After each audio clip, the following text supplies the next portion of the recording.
Hi everyone, ಹೇಗಿದ್ದೀರಾ? ಯಾಕೆ ಹೋಟೆಲಲ್ಲಿ ಮಾಡೋ ಬಜ್ಜಿಗೂ ನಾವು ಮಾಡೋ ಪಕೋಡಕ್ಕೂ ತುಂಬ ವ್ಯತ್ಯಾಸ ಇರುತ್ತೆ.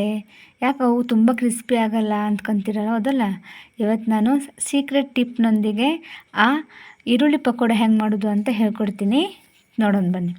ಈಗ ಇಲ್ಲಿ 5 ರಿಂದ 6 ಈರುಳ್ಳಿನ ನಾನು ಈ ಥರ ಉದ್ದಕ್ಕೆ ಹೆಚ್ಕೊಂಡಿದ್ದೀನಿ. ತುಂಬ ತೆಳ್ಳಗೆ ಹೆಚ್ಕೋಬೇಕು. ಇದನ್ನು ಎಷ್ಟು ತೆಳ್ಳಗೆ ಹೆಚ್ಕೊತೀರೋ ಅಷ್ಟು ಅದು ತುಂಬ ಸೂಪರಾಗಿ ಬರುತ್ತೆ.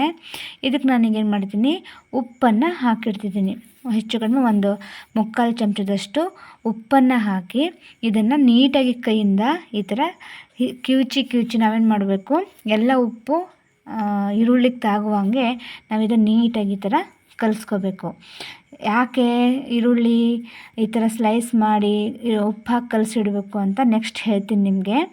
ಈ ಥರ ನೀಟಾಗಿ ಕೈಯಿಂದನೇ ನೀವು ಕಲಿಸ್ಕೊಂಡು ಇದನ್ನು ಒಂದು ಅರ್ಧ ಗಂಟೆ ಅಷ್ಟು ಮುಚ್ಚಳ ಮುಚ್ಚಿ ಅರ್ಧ ಗಂಟೆ ಅಷ್ಟು ಬಿಟ್ಬಿಡಿ. ಇದ್ರ ಸುದ್ದಿಗೆ ಹೋಗಬೇಡಿ. ಈರುಳ್ಳಿ ಬಜ್ಜಿ ಮಾಡ್ತೀರಂದರೆ ಅರ್ಧ ಗಂಟೆ ನೀವು ಅದನ್ನು ಈ ಥರ ಉಪ್ಪು ಹಾಕಿ ಇಟ್ಬಿಡಬೇಕು.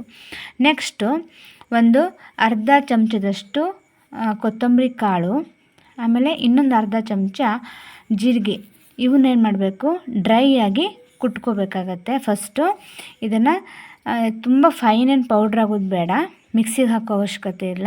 ಈ ಥರ ಏನು ಮಾಡಿ ನಿಧಾನಕ್ಕೆ ಕುಟ್ಕೊಳ್ಳಿ.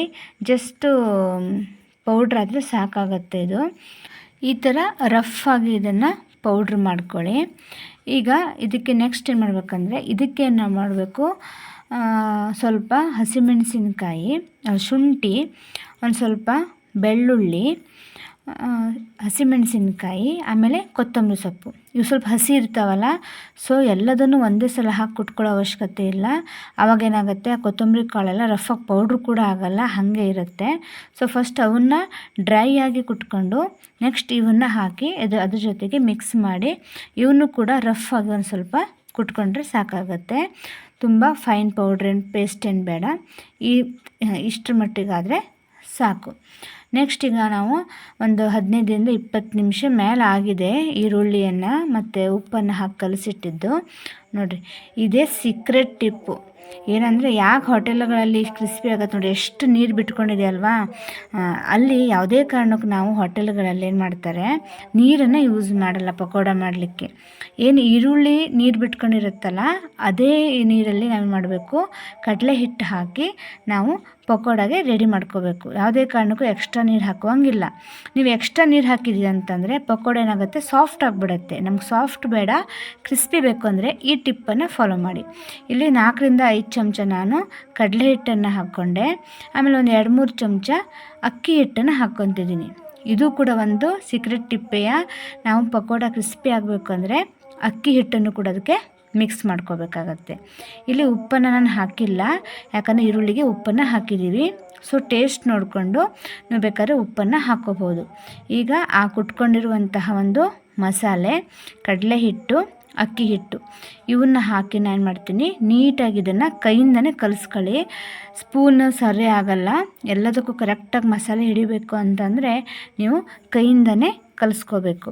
ನಾವಿಲ್ಲಿ ಮತ್ತೊಂದೇನು ಅಂತಂದರೆ, ಈರುಳ್ಳಿ ಜಾಸ್ತಿ ಇರಬೇಕು, ಕಡಲೆ ಹಿಟ್ಟು ಕಡಿಮೆ ಇರಬೇಕು.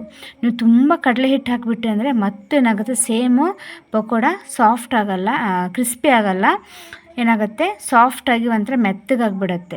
ನೋಡಿ, ನಾನೇನು ನೀರು ಹಾಕಿಲ್ಲ, ಆದರೂ ಕೂಡ ಎಷ್ಟು ನೀರು ಬಿಟ್ಕೊಂಡಿದೆ ಅಂದರೆ ಅಷ್ಟು ಕಡಲೆ ಹಿಟ್ಟು ಹಾಕಿ ನಾನು ಕಲಿಸಿದ್ದೀನಿ. ಯಾವುದೇ ಕಾರಣಕ್ಕಿಲ್ಲಿ ನೀರನ್ನು ಯೂಸ್ ಮಾಡಿಲ್ಲ. ನೋಡಿ ಎಷ್ಟು ಚೆನ್ನಾಗಿ ಬಂದಿದೆ, ಹೌದಲ್ಲ? ಇಷ್ಟ ಆದರೆ ಸಾಕಾಗತ್ತೆ. ಮತ್ತು ಆಮೇಲೆ ಇದನ್ನು ಕಲಸಿಟ್ಟು ಕೂಡ ನಾನು ಒಂದು 5 ನಿಮಿಷ ಮುಚ್ಚಿಡ್ತೀನಿ. ಆವಾಗಲೂ ಕೂಡ ಏನಾಗುತ್ತೆ, ಮತ್ತು ಸ್ವಲ್ಪ ನೀರು ಬಿಟ್ಕೊಳ್ಳುತ್ತೆ. ಆವಾಗದು ಪಕೋಡ ಮಾಡಲಿಕ್ಕೆ ಫುಲ್ ರೆಡಿಯಾಗಿದೆ. ನೋಡಿ, ನಾನು ಸ್ವಲ್ಪ ಕಡಿಮೆ ಅನಿಸ್ತು ಹಿಟ್ಟು. ಸೊ ಮತ್ತಿನ್ನು 2ರಿಂದ 3 ಚಮಚ ಸಣ್ಣ ಚಮಚ ನಾನು ಕಡಲೆ ಹಿಟ್ಟನ್ನು ಹಾಕ್ಕೊಂಡಿದ್ದೀನಿ. ಈ ಥರ ಈಸಿ ಅಡುಗೆ ಮಾಡ್ತಾಯಿರ್ತೀನಿ. ನಿಮಗೆ ನಮ್ಮ ಚಾನಲನ್ನು ಸಬ್ಸ್ಕ್ರೈಬ್ ಮಾಡಿ, ಲೈಕ್ ಮಾಡಿ, ನಿಮ್ಮ ರಿಲೇಟಿವ್ಸ್ಗಳಿಗೆ ಶೇರ್ ಮಾಡಿ, ನಿಮ್ಮ ಒಪಿನಿಯನನ್ನು ಹೇಳೋದನ್ನು ಮರಿಬೇಡಿ. ನೋಡಿ, ಇಷ್ಟು ಆಗಿದೆ. ಇವಾಗದ ಫುಲ್ಲು ಸಾಫ್ಟಾಗಿ ನೋಡಿ, ನಾನು ಏನೂ ಹಾಕಿಲ್ಲ, ಬಟ್ ಹಿಟ್ಟು ನೋಡಿರಿ ಎಷ್ಟು ಕರೆಕ್ಟಾಗಿ ಈರುಳ್ಳಿ ಕಡಲೆ ಹಿಟ್ಟು ಕರೆಕ್ಟಾಗಿದೆ. ಇಷ್ಟಿದ್ರೆ ಸಾಕಾಗತ್ತೆ.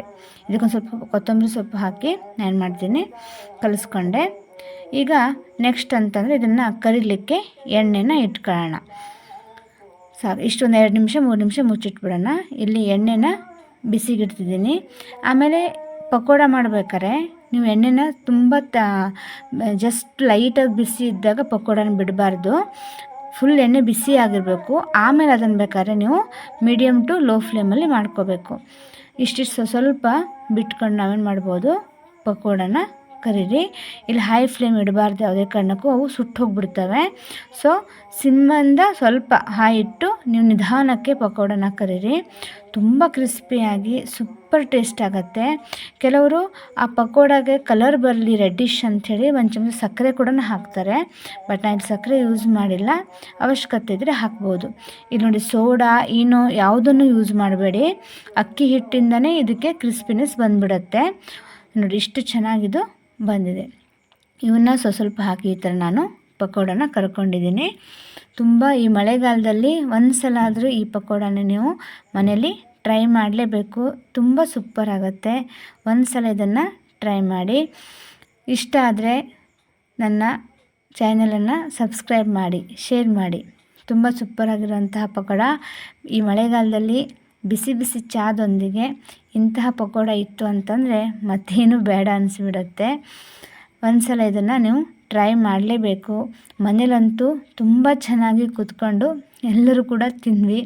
ನನ್ನ ಮಗ ಅಂತೂ ವಿಡಿಯೋ ಮಾಡ್ತೀನಿ ಅಂದ ತಕ್ಷಣ ಓವರ್ ಆ್ಯಕ್ಟಿಂಗ್ ಮಾಡಲಿಕ್ಕೆ ಸ್ಟಾರ್ಟ್ ಮಾಡಿಬಿಟ್ಟ. ತುಂಬ ಖುಷಿಪಟ್ಟು ತಿಂತಾರೆ ಮಕ್ಕಳು. ಇನ್ನೊಂದು ಅಡುಗೆ ಜೊತೆಗೆ ಬರ್ತೀನಿ. Thank you.